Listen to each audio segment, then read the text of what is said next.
Bora! Pode até não ser o maior, mas sem nenhuma dúvida é o mais completo, sim senhor, hein? Vamos falar do Carlo Ancelotti? Pois bem, se pronunciou, decidiu falar, né? Ele confirmou que será o novo técnico da seleção brasileira a partir agora do dia 26 de maio. Ele adiantou o seguinte: ele vai assumir o comando da seleção brasileira depois do desligamento do Real Madrid. Ele vai comandar o time do Real. O time do Real é uma potência, né? Contra Palma de Maiorca, né? Pela antepenúltima rodada. Depois tem mais um jogo. E aí sim ele se desvencilha do Real Madrid, aí fica ali. Mas já está fechado, né? Já é o tal do preto no branco e ele já é o técnico da seleção brasileira. Vamos ver. Carlo Ancelotti, novo técnico da seleção brasileira, vai receber 10 milhões de euros por ano, cerca de 63 milhões de reais. Caso conquiste a Copa do Mundo com a seleção brasileira em 2026, Ancelotti também terá direito a um bônus de 5 milhões de euros, cerca de 31 milhões de reais. O acordo ainda teria uma série de benefícios previstos, como o fretamento de um jato para levá-lo à Europa algumas vezes e o pagamento do aluguel de uma mansão onde o técnico vai morar no Rio de Janeiro. Ancelotti assinou o contrato com a CBF até o fim da Copa do Mundo de 2026. A expectativa é que o técnico italiano comece os trabalhos com a seleção brasileira no dia 26 de maio. Obviamente, desde o dia 26 voy a ser el entrenador de Brasil, que es un reto muy importante, pero hasta el día 26 soy, y todavía hoy, soy el entrenador de Real Madrid. Quiero acabar bien este tramo final de esta fantástica aventura aquí.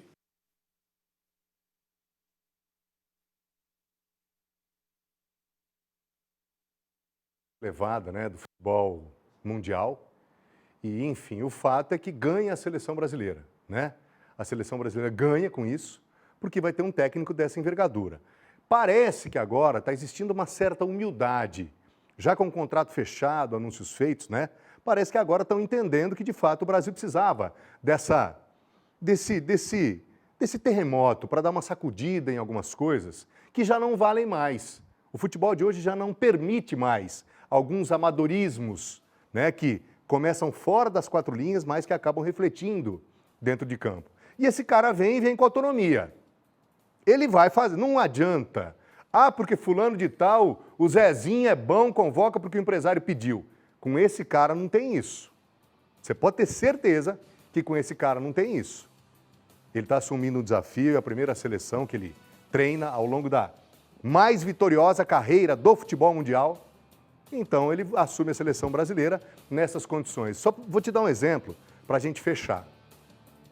O Neymar, né, que é o nosso camisa 10, etc., se tudo, né, correr bem, vai ser o camisa 10 na Copa do ano que vem. Pois bem, o Neymar nunca teve no comando técnico da seleção brasileira um técnico maior do que ele, com estatura profissional e vitoriosa e vencedora maior do que ele. Agora ele tem. Só para você ter uma ideia de como as coisas devem funcionar. Vem cá, por favor, vamos falar a respeito do Santos. Ah, tem que arrematar. Lembra do Casimiro? O Casimiro foi jogador do Ancelotti no Real Madrid. Ganhou tudo com o Ancelotti. Depois da Copa de 2022, o Casimiro nunca mais foi convocado para a seleção brasileira porque pinafraram o Casimiro. E aí agora saiu na imprensa que o Ancelotti ligou para o Casimiro e para o Neymar. Enfim, para ver como é que eles estão, se estão bem. Que o Ancelotti quer contar com ele agora. O Casimiro é a liderança que o Brasil precisa, que não sei o que. Ah, vocês estão de brincadeira. Vamos falar do Peixe? O seu Rocha não gosta que a gente fale mal do Peixe, hein? Mas tá duro, hein, seu Rocha? O Santos não saiu de empate em 0-0 contra o Ceará ontem, lá na casa do Palmeiras, no Allianz, na zona oeste de São Paulo, capital. Jogo de encerramento da oitava rodada do Campeonato Brasileiro. Vamos dar uma olhada em alguns lances. O Santos não tem jeito. Você tá vendo ali, começo do jogo, aquela situação protocolar, e aí a bola rolou. Com a bola rolando, o Ceará não ameaçou, o Santos também não.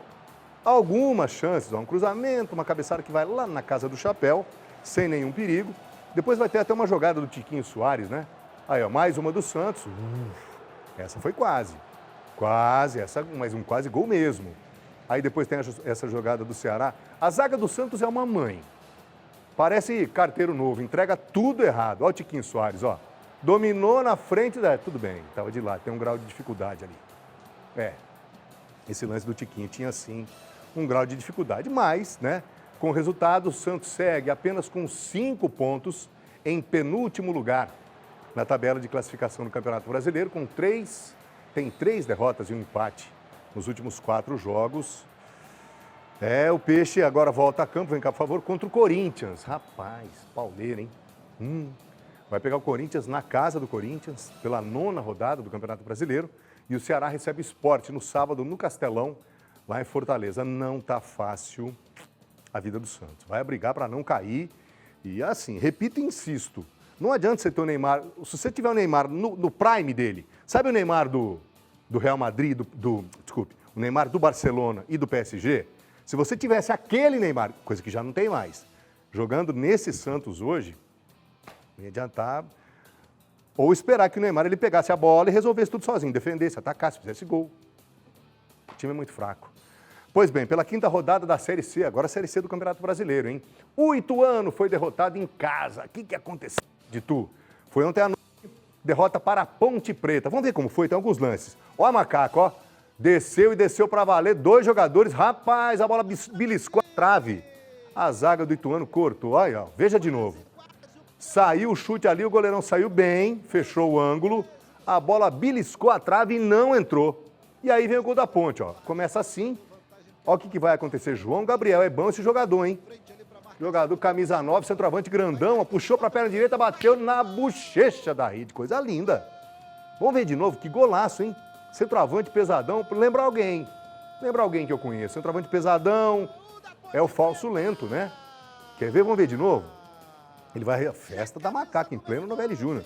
Recebeu, balangou pra lá, balangou pra cá e ó, mais uma vez, o Bandeira, sai! Ali, ó, tirou, puxou pra direita, o zagueirão foi na dele. Ó que tapa bonito. Ela beijou a bochecha da rede, foi o único gol do jogo. A Ponte Preta agora, com esse resultado, vem cá, por favor, é a líder, hein? Assumiu, né, com o resultado, a Ponte chega a 13 pontos, assume a liderança isolada da Série C e foi a primeira derrota do Ituano, que estaciona com 10 pontos e agora está em terceiro na tabela de classificação. O Galo de Itu volta a campo nesse domingo às 7 da noite contra Figueirense, no estádio Orlando Scarpelli, em Floripa, na zona sul do nosso Brasilzão. O zagueiro Mancini, capitão do time, né, lamentou esse resultado. Evidentemente que você tomar 1-0 em casa é chato, hein? Fala, jogador. Uma derrota em casa é dolorida, só que nós sabíamos do nível do jogo, é um clássico regional, a Ponte Preta tem uma bela equipe e foi um grande jogo. No final acabamos dando alguns contra-ataques que eles acabaram aproveitando mas foi um jogo muito bom, um jogo parelho, que na minha visão caberia até um empate. Então, a gente está acostumado, é uma questão que a gente vem durante a carreira inteira, jogar com torcida, estádio lotado. A Ponte Preta é uma equipe que tem uma torcida muito grande, e ainda mais eles estando numa situação no campeonato boa, a gente saberia que eles viriam uma torcida em peso, mas isso daí dentro de campo não influencia muita coisa. A gente vai em busca da vitória, né? Como toda rodada a gente tem ido. Foi pela derrota aqui que a gente vai mudar nosso pensamento. A gente vem fazendo um belo campeonato e um jogo não vai mudar a nossa trajetória. Muito bem. Dá uma balangada, como diria o Rodrigo Monteiro, dá. Afinal de contas, perdeu em casa, mas o Ituano vem fazendo uma boa campanha. Pô, tá em terceiro lugar na tabela de classificação. Não é nenhum desastre, né? Só não pode mais vacilar, porque é duro. Ponte Preta qualificadíssima. Vamos falar de basquete. Eita, nós, coisa linda! É um dos destaques da edição de hoje. Certeza. O basquete abriu 2-0 contra o São Paulo na série melhor de 5, né? Dessas quartas de final do Novo Basquete Brasil. Ontem, na panela de pressão, lotação MAF, a panela de pressão ferveu. O que aconteceu? Olha o resultado, ó, 84-67. E agora está uma vitória de se classificar para as semifinais do NBB. Dá uma olhada ali, você está vendo os retratos? Olha, dá uma olhada. Isso que vem das arquibancadas, a gente fez matéria semana passada, né? Falando a respeito dessa atmosfera que é geral. Olha isso, olha que imagem linda. Meu Deus, quem tirou esse retrato? Tem que dar um prêmio. Olha que coisa linda. Você viu? Olha só. Dá uma olhada no entorno. Ó. Olha isso, meu Deus. Quem precisava saber quem é que foi que tirou para a gente, né, dar o devido crédito, porque olha, duas imagens espetaculares. E aí o Bauru Basquete fez isso aí, intenso na defesa, desde o começo o time de Bauru converteu 10 bolas de 3 pontos entre as 25 tentativas. Poxa vida.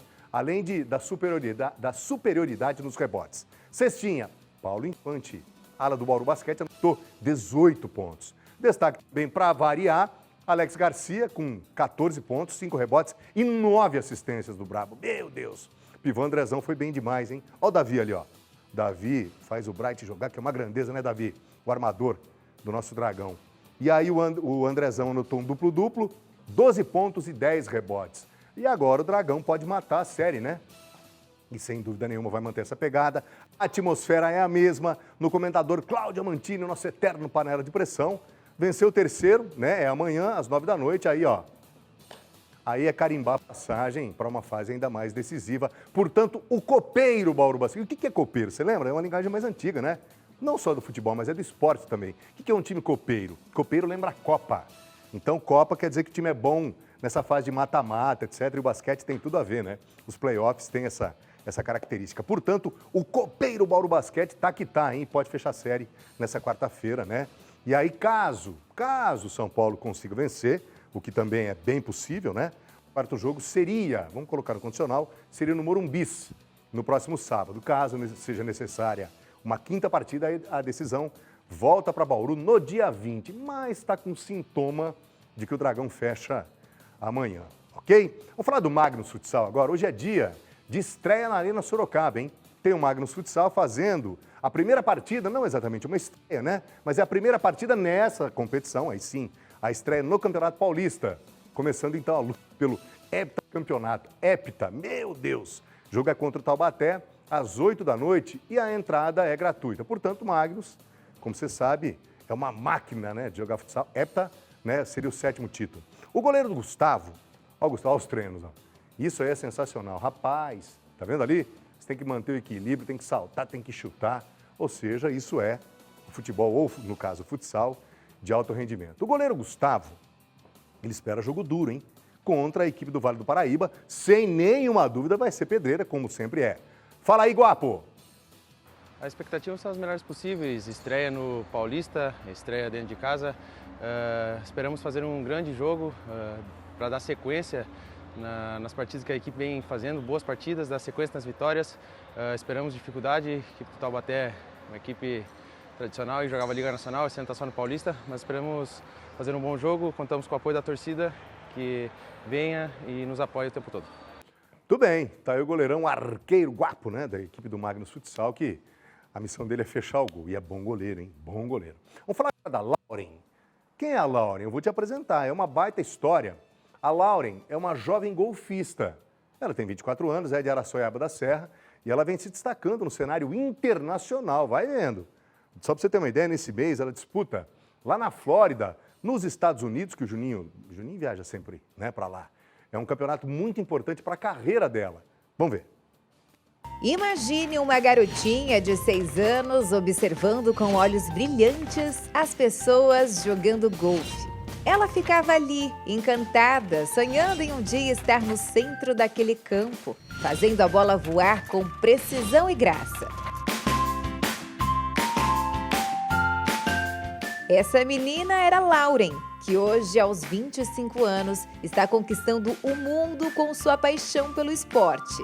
Comecei a jogar, na verdade, por causa do meu irmão mais novo, que quando ele tinha 3 anos, ele sempre teve muita curiosidade pelo golfe, como criança mesmo, porque a gente sempre passava perto do campo, achava a bolinha perdida, levava a bolinha para casa e não sabia muito como era o esporte. E um dia minha mãe e meu pai decidiram colocar ele para fazer uma aula, para matar a curiosidade mesmo, para ele entender o que era o esporte. E eu fui junto e a gente acabou, como 2 crianças, gostando e começamos a praticar mais por diversão, mais por hobby. E conforme a gente foi crescendo, a gente foi pegando mais gosto pela competição, pelos treinos, pelo processo, né? Maurício foi o primeiro professor e quem viu que Lauren tinha talento para o golfe. Eu estava dando aula no minicampo, né? E de repente eu vi umas 2 vezes elas passando correndo e sempre eles ficavam olhando, né? E teve aí um dia que a babá marcou aula comigo e foi aí, paixão à primeira vista dos 2 meninos, né? A partir dos 12 anos, o que era apenas uma atividade esportiva começou a virar coisa séria. com participações no ranking nacional. Com 12 anos eu comecei a disputar os campeonatos do ranking nacional. Então foi aí que os treinos tiveram que intensificar um pouco mais, eu comecei a trabalhar com um treinador novo, comecei a fazer preparação física, preparação mental.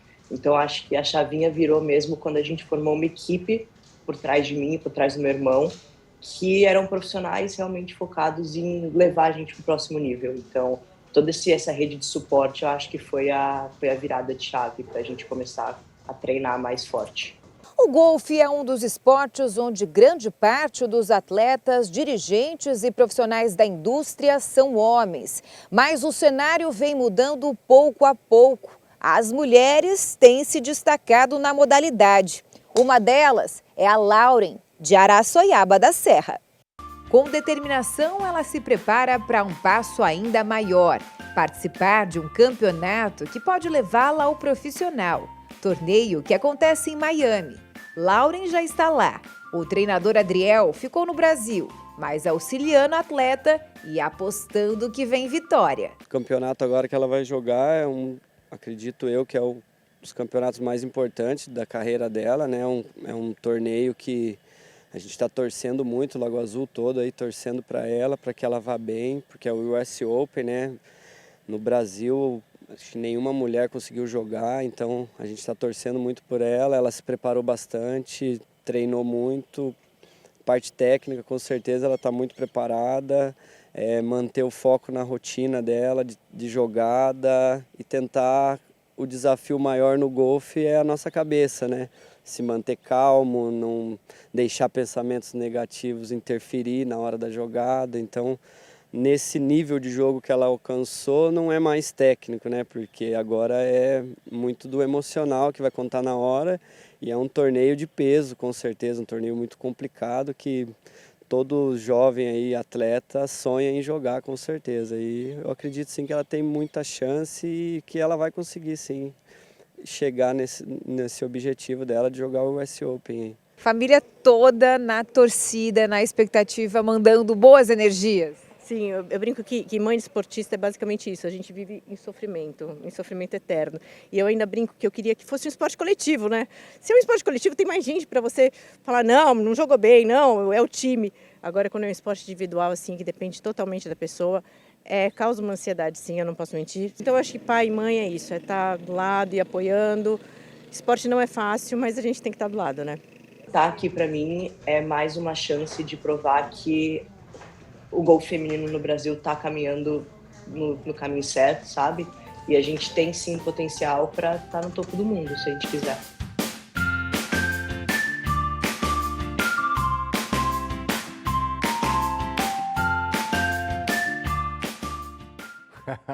Que imagem legal para a gente finalizar o VT, você viu? Imagem bacana, a perspectiva da bola. Sensacional, hein? Vamos falar de tênis de mesa agora? Eu falo, digo, repito, não canso de falar. Tudo sobre todos os esportes mesmo. E por que eu estou dizendo isso? O mesa-tenista bauruense Claudião Massad, ô Claudião, sou seu fã, hein? Venceu a segunda etapa do Campeonato Paulista da classe 10 Paralímpica. Foi nesse fim de semana em Campinas. Pois bem, tá vendo o Claudião ali, ó? Né? Ele destoa mesmo, né, Claudião? De vermelho dos azuis, detentor de mais de 30 títulos paulistas. O bauruense que foi medalhista nos Jogos Paralímpicos de Paris. Ô, Claudião! Venceu essa etapa estadual de forma invicta, sem perder sequer um set. Tá voando ou não, Claudião? Com o resultado, o Claudião agora dispara na liderança do ranking paulista. Ê, garoto, tá que tá, hein? Claudião e além de tudo, uma figura humana, né, sensacional. E não há tempo para descanso não, hein? Você tá vendo ele ali no pódio? Nesse próximo fim de semana agora, o mesa-tenista começa as disputas do Brasileiro de Inverno Interclubes Olímpico e Paralímpico. Ó, o incansável Claudião. A competição é organizada pela Confederação Brasileira de Tênis de Mesa, a CBTM. Ô, Claudião, então conta tudo, não esconda nada. Aliás, o foco agora é no treinamento. Fala aí, Claudião. Fala, galerinha, beleza? Finalizei minha participação aqui na segunda etapa do Ranking Paulista em Campinas. Graças a Deus eu fui campeão da classe 10, joguei bem, tive uma boa performance.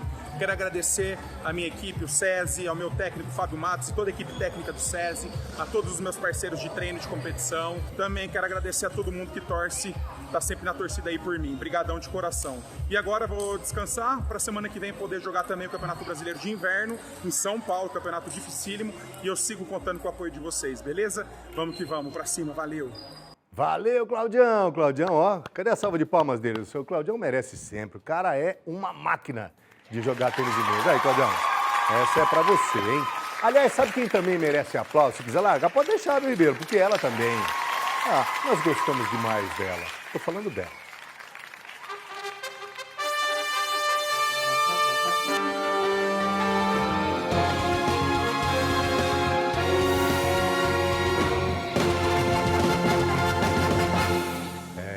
São modalidades dignas de aplauso aqui no nosso Esporte Record Interior. E hoje tem jogão, hein? Pela Copa Record de Futsal Feminino, sabe onde? Onde vai ser, TP?